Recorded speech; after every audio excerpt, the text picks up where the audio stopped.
Hello everyone, welcome to my channel NCERT with Rani. Myself Rani Singh. कैसे हैं आप सभी? I hope you all are good. देखिए, पिछले वीडियो लेक्चर में हमने पावर शेयरिंग चैप्टर जो क्लास 10 पॉलिटी का फर्स्ट चैप्टर है उसको हमने कंप्लीट कर लिया है 3 वीडियो लेक्चर्स में। अगर आपने चैप्टर को नहीं देखा है, नहीं पढ़ा, तो आप चैनल पे जाएं और वहाँ पे वीडियो लेक्चर्स पड़ी हुई हैं, आप देख सकते हैं। इस वीडियो लेक्चर में हम बेसिकली एमसीक्यू करेंगे, जो मल्टीपल चॉइस क्वेश्चंस होते हैं जो एग्ज़ाम में पूछे जाते हैं आपके, और इम्पॉर्टेंट एमसीक्यू यहाँ पे है। ये आपके सीबीएसई बोर्ड एग्ज़ाम्स जो 23 to 24 में होने वाला है, इसके लिए बहुत इम्पॉर्टेंट है। So let's start.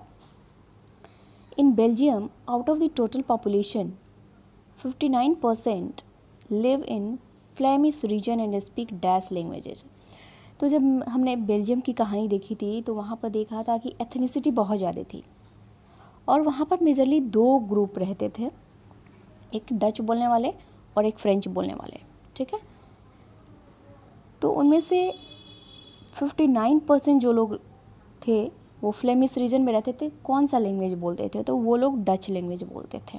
Right, move to next question. Sri Lanka emerged as an independent country in which year? Sri Lanka independent country कब बना? तो इसका आंसर होगा 1948। 1948 में Sri Lanka emerged as an independent country. Next, which of the following is not one of the 3 organs of government powers are shared? यहाँ पे पूछा गया है कि जो गवर्नमेंट के 3 ऑर्गन्स हैं, तीनों ऑर्गन्स में पावर शेयर की जाती हैं। ठीक है, तो यहाँ पे जो ऑप्शन दिए गए हैं इनमें से कौन सा ऑप्शन ऐसा है जो कि गवर्नमेंट का ऑर्गन नहीं है? 3 ऑर्गन में से गवर्नमेंट का ऑर्गन नहीं है, तो ये ब्यूरोक्रेसी होगा। बेसिकली हम जानते हैं कि जो गवर्नमेंट के 3 ऑर्गन्स हैं वो लेजिस्लेटिव, एग्जीक्यूटिव एंड जुडिशरी होती हैं। ठीक है, तो यहाँ पे सही आंसर क्या होगा? ब्यूरोक्रेसी, जो कि 3 ऑर्गन्स ऑफ द गवर्नमेंट का पार्ट नहीं है। Move to next questions. In 18 question. I'm really sorry, यहाँ पे नंबरिंग हमने गलत कर दी है। Belgium has border with France, Netherlands and dash and Luxembourg. देखो, जो बेल्जियम कंट्री था, बहुत छोटा सा कंट्री था, उसके बॉर्डर्स थे। तो बॉर्डर्स बेसिकली 4 थे, एक फ्रांस, नीदरलैंड, लग्जमबर्ग और एक और कौन सा था यहाँ पे पूछा गया है। तो आपको ये ध्यान रखना होगा कि उसके जो बॉर्डर्स हैं कौन कौन से थे और कितने थे, ये एग्ज़ाम में आ सकते हैं। तो एक जो था वो जर्मनी था। Germany, France, Netherland and Luxembourg के साथ बेल्जियम बॉर्डर शेयर करता था। Next question. Dash is a violent conflict between opposing groups within a country that becomes so intense that it appears like a war. Right, तो देखो इसका answer होगा civil वार। जब भी किसी कंट्री के अंदर कोई वॉर होता है, ठीक है, किसी चीज़ को लेके, तो उसको हम बोलते हैं सिविल वॉर, क्योंकि वो विद इन अ कंट्री हो रहा है। ठीक है, अपोजिंग ग्रुप्स यानी ग्रुप्स होंगे आपस में, वो लड़ रहे हैं और एक वायलेंट सिचुएशन हो गया कंट्री में, लड़ाइयाँ बहुत तेज की होने लगी, उसको हम सिविल वॉर बोलते हैं। Next question.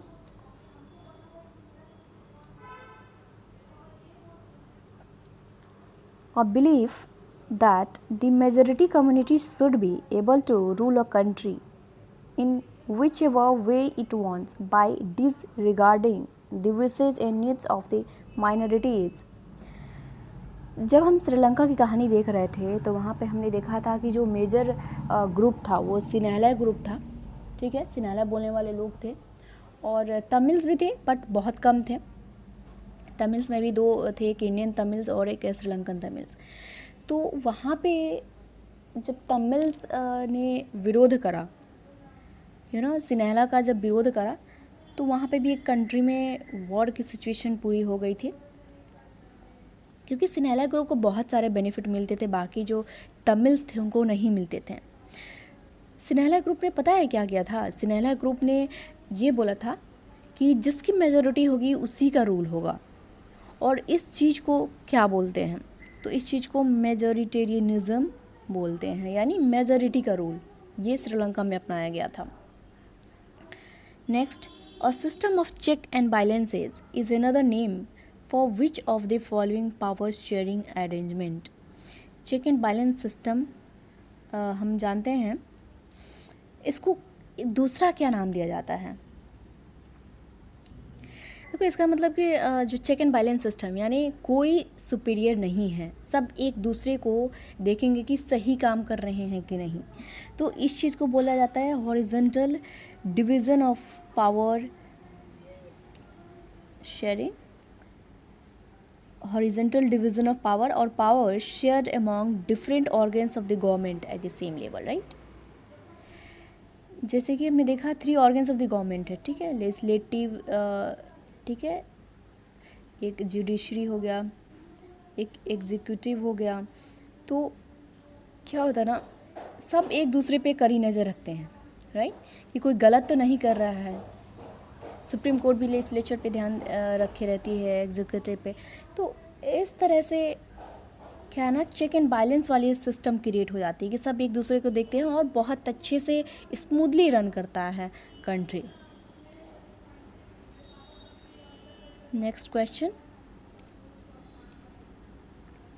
Which of the following ethnic group in Belgium has the largest population. सबसे ज़्यादा पॉपुलेशन किसकी थी? तो में जो लोग रहते थे वो लोग की मेजॉरिटी थी। फ्लेमिश रीजन में कौन रहते थे? तो फ्लेमिश रीजन में डच बोलने वाले लोग रहते थे, ठीक है। Next, division of powers between higher and lower levels of government is called what. देखो ऊपर से जो पावर, सपोज दैट यहाँ पे कोई हायर अथॉरिटी है, ये इसको पावर ट्रांसफ़र किया इसने, ये इसको पावर ट्रांसफ़र मतलब एक लेवल पे हैं ये दोनों, फिर इन्होंने एक लेवल पावर शेयर करा। तो इस चीज़ को क्या बोलते हैं? तो इस चीज़ को वर्टिकल डिवीज़न ऑफ पावर, क्योंकि ये this line is vertical line. So इस तरह से वर्टिकली पावर को शेयर किया जा रहा है, इसलिए यहाँ पे वर्टिकल डिवीज़न बोला जाएगा इसको, ठीक है। Next question, which community enjoy the majority in the Sri Lanka. तो हमने बताया श्रीलंका में सिन्हला ग्रुप ज़्यादा थे, तो सिन्हला स्पीकर्स ज़्यादा थे, तो बेसिकली मेजोरिटी उन्हीं की थी और वहाँ पे मेजोरिटेरियनिज्म की पॉलिसी भी अपनाई गई थी और सिन्हला ग्रुप सुपीरियर ग्रुप था वहाँ पर, तो यहाँ पे Sinhala speakers. What were the major social groups in Sri Lanka. Sri Lanka में कौन से सोशल ग्रुप ज़्यादा थे? तो obviously Sinhala speakers and Sri Lankan Tamils. Indian Tamils तो बहुत कम थे, क्योंकि इंडियन तमिल्स वो थे ना जो यहाँ से गए थे एज अ प्लांट वर्कर, ठीक है, तो वो लोग इंडियन तमिल बोले गए। हालांकि वहाँ पर श्रीलंकन तमिल और सिन्हला ग्रुप के लोग ज़्यादा थे, और इन दोनों में अगर कंपेयर किया जाए श्रीलंकन तमिल और सिन्हला में, तो सिन्हला ज़्यादा थे। तो यहाँ पर हमारा MCQ का सीरीज ख़त्म होता है। अगर आपको वीडियो अच्छी लगे तो प्लीज़ वीडियो को शेयर करें, लाइक करें, कमेंट करें, राइट, और चैनल को भी सब्सक्राइब कर लें if you are new. Thank you so much.